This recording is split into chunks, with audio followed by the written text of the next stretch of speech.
Madalas sa buhay natin, para tayong nasa gitna ng battlefield. Tama ba? Humaharap tayo sa mga giants ng ating mga buhay. Hindi man kasing laki ni Goliath, pero kasing bigat ng problema. No? Kasing bigat ng sakit. No? Kasing bigat ng utang. No? Broken relationships, guilt, fear, no? Past wounds, no? No? Yung tipong pag tumingin ka, parang wala nang pag-asa, no? Gaya ng mga sundalo ng Israel, no, sa panahon ni David and Goliath, no, sa 1 Samuel, minsan natutulala na lang sila sa laki ng hamon, no? At inisip, paano ko kaya ito malalampasan? So madalas kasi sa ating mga tao, mas tumitingin tayo sa current situation natin na parang kasing laki ni Goliath. At kung tayo lang ang haharap, parang ayaw mo nang umpisahan yung laban. Tama ba? Kasi feeling mo ngayon pa lang, nakikita mo pa lang yung laki, talo ka na. No? Ang hirap humarap sa physical Goliath natin. Kasi we are looking sa physical aspect o nakikita lang ng ating mga mata. Dapat di tayo tumingin sa physical aspect lang. No? Tingnan natin yung spiritual aspect na tiningnan din ni David nung panahon na siya po ay kumalaban kay Goliath. Amen? So maliit sa paningin ng mundo, no? Maliit sa paningin ng mundo o ng mga Israelita si David dahil he was 16 years old nung nakipaglaban siya kay Goliath. No? Bata man siya at maliit, kumpara naman talaga sa laki ni Goliath, no? At hindi niya kayang bumuhat o suotin ang lahat ng armor, yung breastplate, no, yung shield, yung sword, lahat mabigat. Hindi niya kayang lumaban kay Goliath na taga-Philistine, no? Na-underestimate agad ang kakayanan ni David dahil sa physical aspect nito. Pero today, tingnan natin kung paano natin haharapin at tatalunin ang giants, no? Katulad ng ginawa ni David dahil ginamit niya at nagtiwala siya sa pangalan ng ating Panginoon. Are you ready, guys? Amen? So, basahin ko pa ang 1 Samuel chapter 17 verse 45. David said to the Philistine, "You come against me with sword and spear and javelin, but I come against you in the name of the Lord Almighty, the God of the armies of Israel, whom you have defied." Amen. Pagpalain po ni Lord ang kanyang salita. Amen. So, now ang topic po natin is facing your giants. So, number 1, let's recognize your giant. I-recognize natin, kilalanin natin, ano ba yung higanteng hinaharap mo ngayon? No? Sabi sa 1 Samuel chapter 17 verse 4 to 7, no? Hindi ko na babasahin, pero ang summary po nito, Goliath was over 9 feet tall, fully armed and intimidating the army of Israel.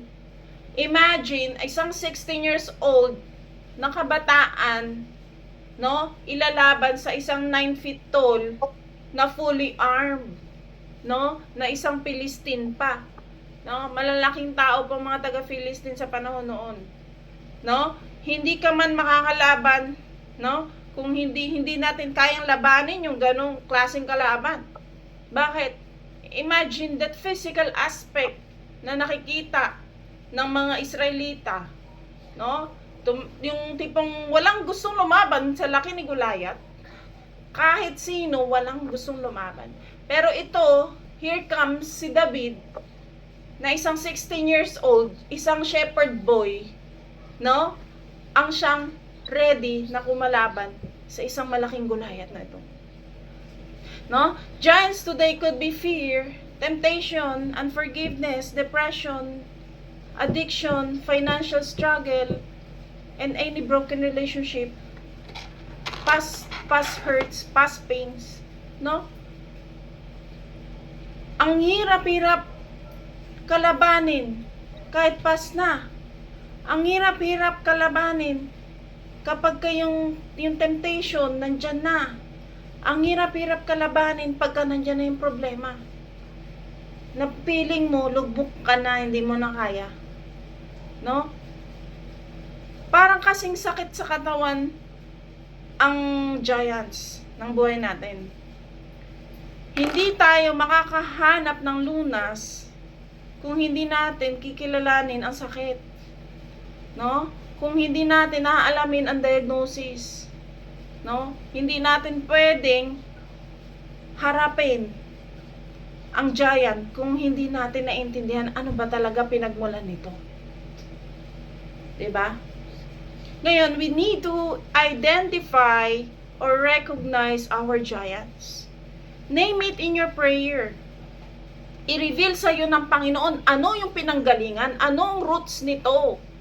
Bakit nandito pa rin itong giant na ito? Many years ko nang pinaglalabanan to. Hirap na ako, 'di ba? Ang hirap kalaban. But you know what? Like what happened kay David.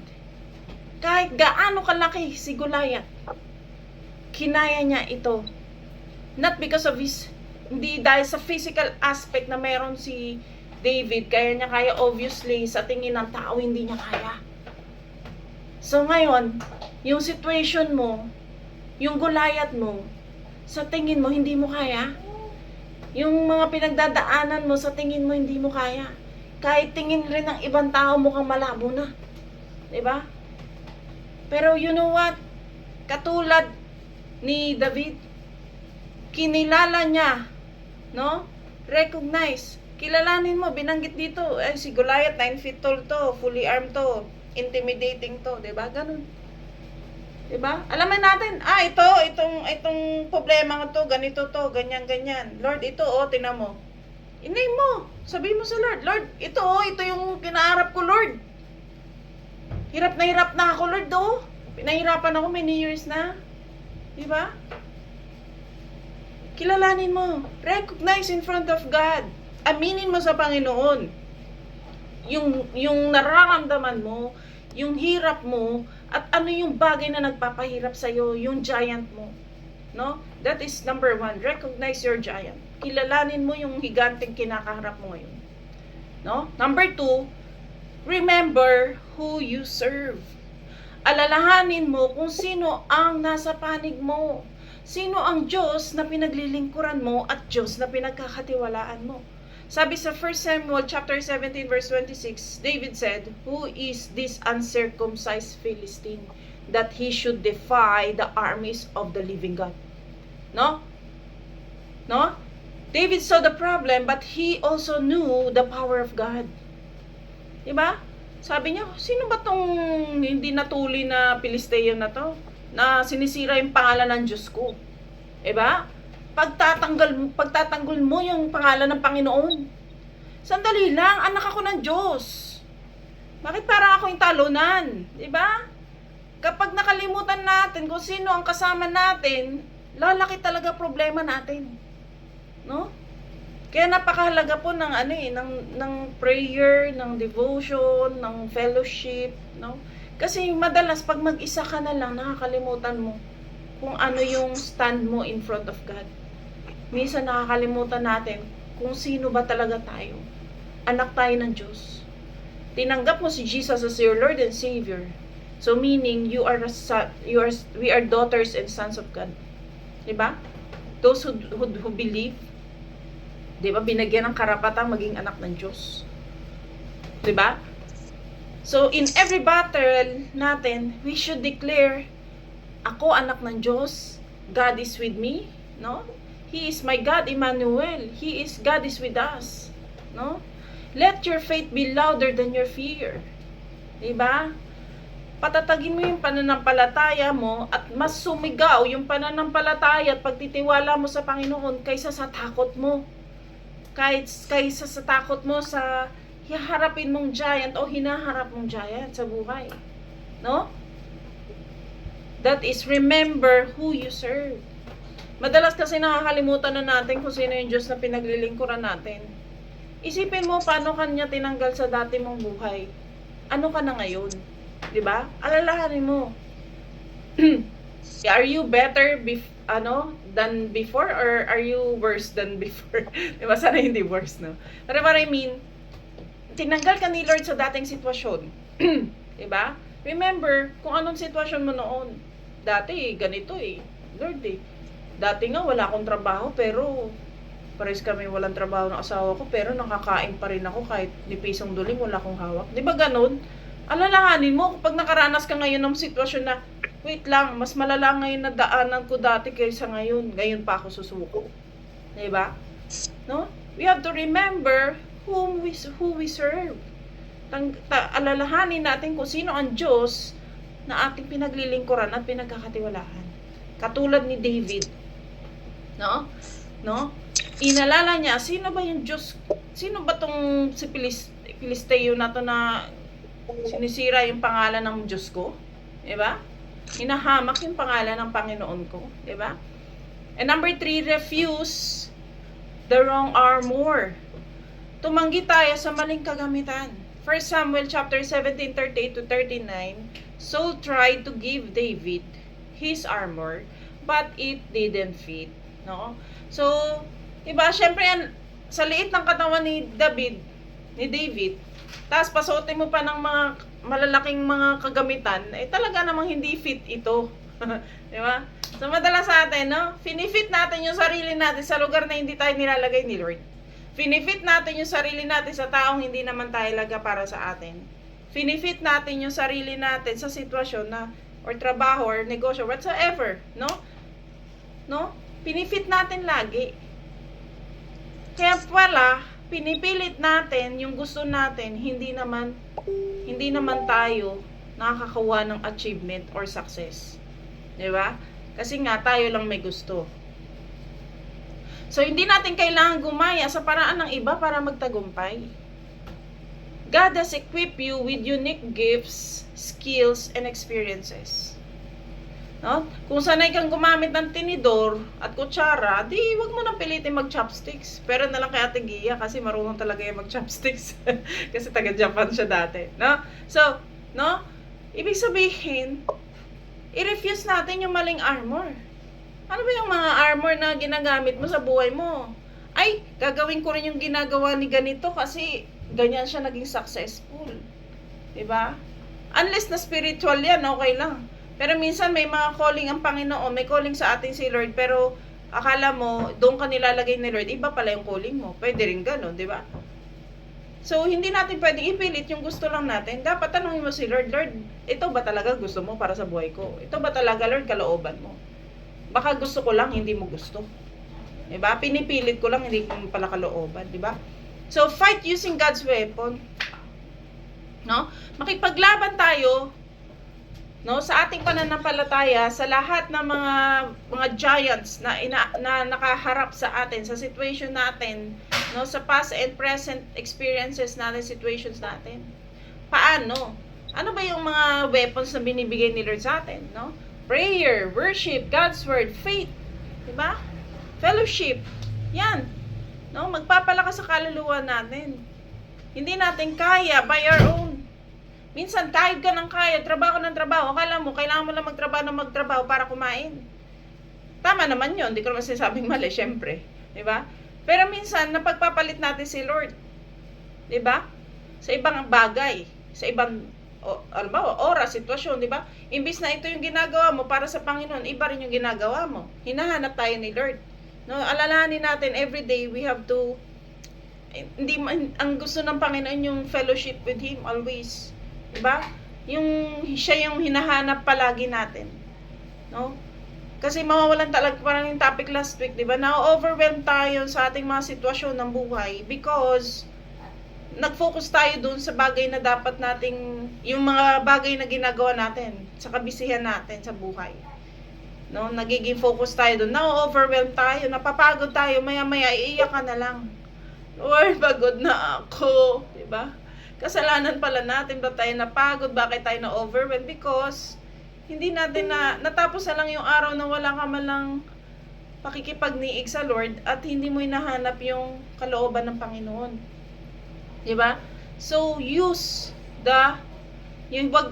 natin yung wrong armor. Wag natin tanggapin yung mga armor na yan na hindi naman pala makakatulong sa atin.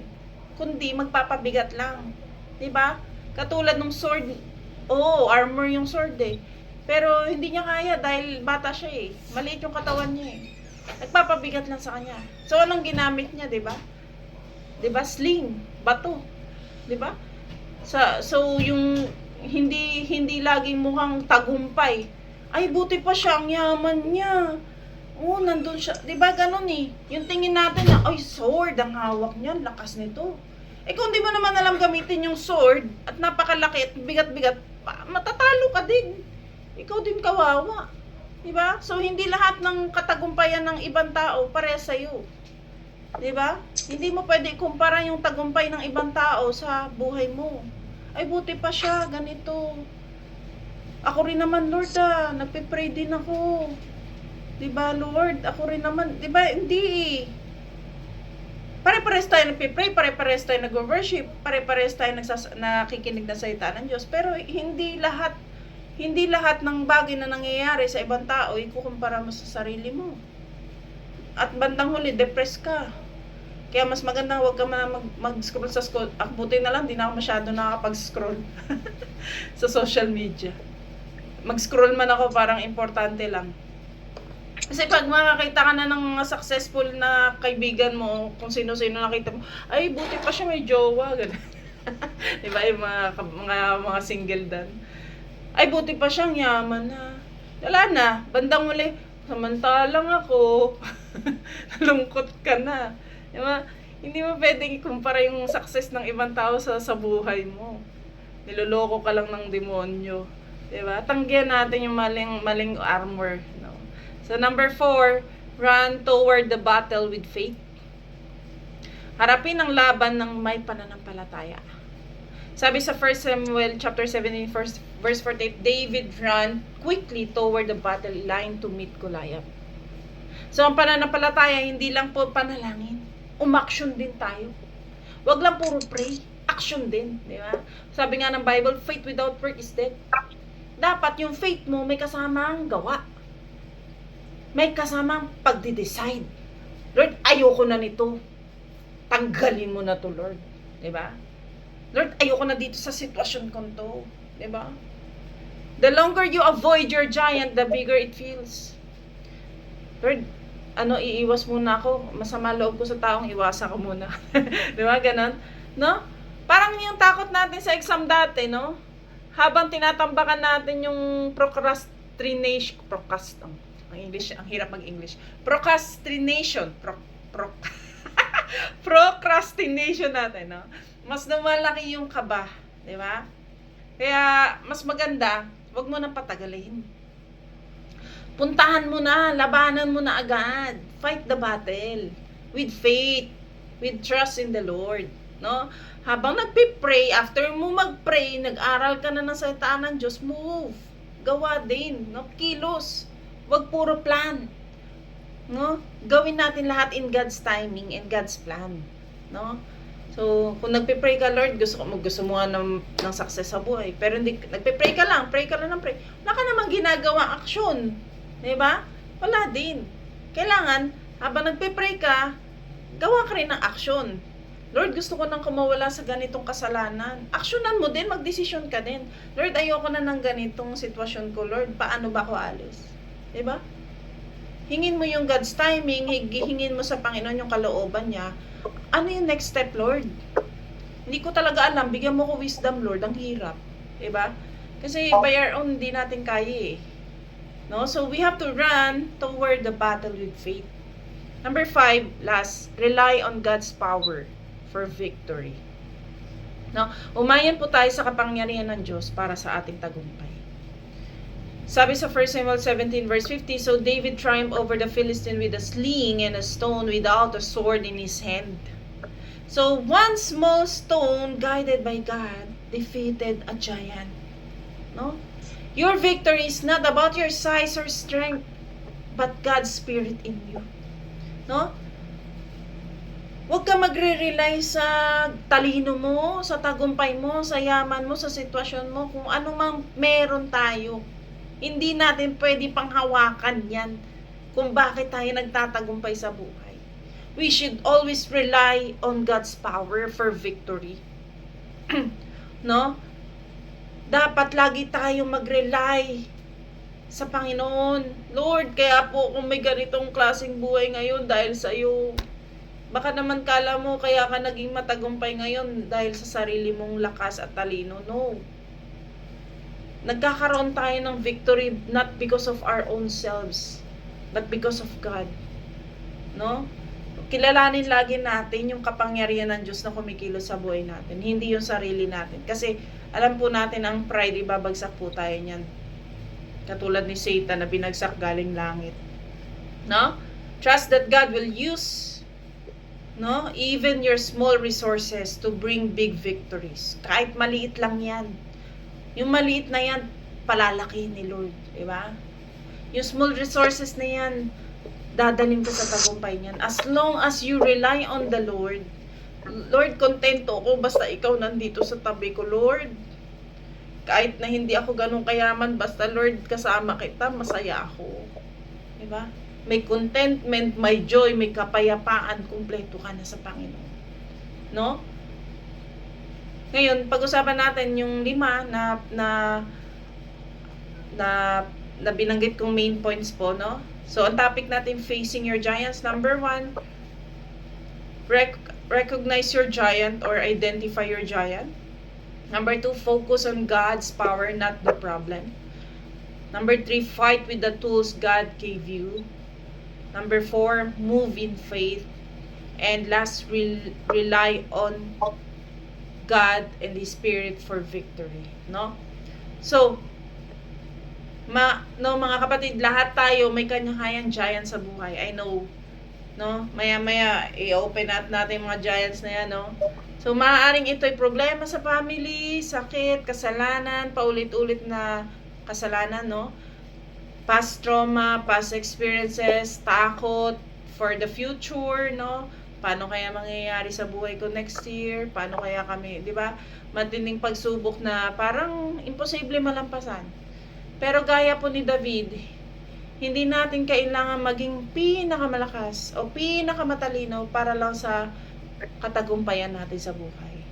Ang kailangan po natin, pusong basag sa harapan ni Lord, pero binubuo ng Panginoon dahil sa pananampalataya natin at pagtitiwala natin sa Diyos.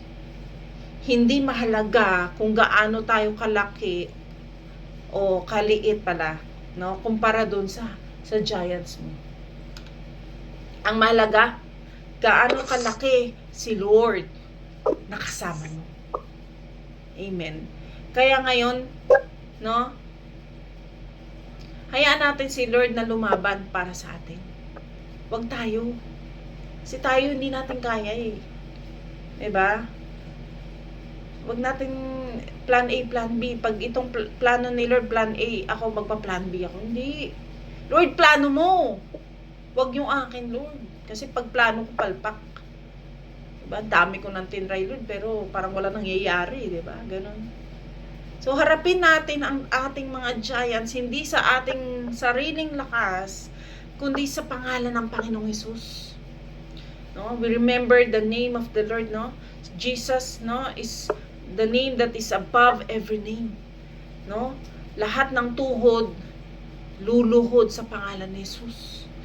Ano ba yung mga giants na yan? Luluhod, kaya mong ipaluhurin ni Lord yan. No? Tandaan natin, ang laban na ito po ay hindi lang sa atin. Laban to ni Lord. At kapag siya ang kasama mo, kahit gaano kalaki o gaano katagal yung giant na nandyan sa buhay mo, pababagsakin ni Lord yan, katulad ni David na pinabagsak si Goliath. Amen. So wala pong imposible sa Lord. Amen. Kung gusto natin ng totoong tagumpay, hindi natin matatagpuan yan sa pera. Hindi natin matatagpuan sa tao. No? Takot na takot tayo minsan mawala yung mga tao sa paligid natin. Hindi naman ng tao ang nagbibigay buhay sa atin, kundi si Lord. Diba? So, salamat sa Panginoon sa gabing ito. At sige po, sharing po tayo.